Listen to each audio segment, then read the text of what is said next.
વિસ્તારમાં થયેલી ચકચારી હત્યાકાંડમાં એક મોટો ખુલાસો થયો છે. પોલીસને આરોપીને ઝડપી પાડવામાં સફળતા મળી છે. થોડા દિવસો પહેલા ભેસ્તાના આવાસ વિસ્તારમાં એક નાસ્તાની લારી પાસે આબિદ શાહ સલીમ શાહ નામના વ્યક્તિની તીક્ષ્ણ હથિયારોથી ઘાતકી હત્યા કરવામાં આવી હતી. આ ઘટના બાદથી જ પોલીસ આરોપીને પકડવા માટે સઘન તપાસ કરી રહી હતી અને હવે ડિંડોલી પોલીસને આ કેસના મુખ્ય આરોપીને ઝડપી પાડવામાં સફળતા મેળવી છે. 24મી ફેબ્રુઆરીના રોજ ભેસ્તાના આવાસમાં થયેલી હત્યાના કેસમાં અમે ગુનો નોંધીને તપાસ શરૂ કરી હતી.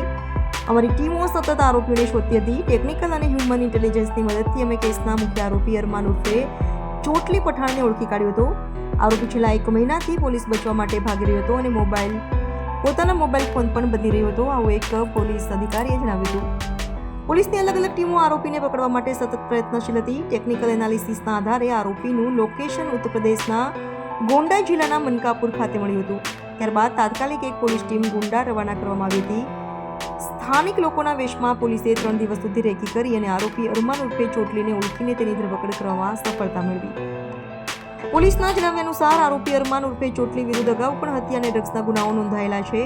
હાલમાં આરોપી અરમાન ઉર્ફે ચોટલીને સુરત લાવવામાં આવી રહ્યો છે અને પોલીસ દ્વારા તેની વધુ પૂછપરછ કરવામાં આવશે. આ ઘટનામાં સંડોવાયેલા અન્ય આરોપીઓની પણ પોલીસ દ્વારા શોધખોળ ચાલુ છે.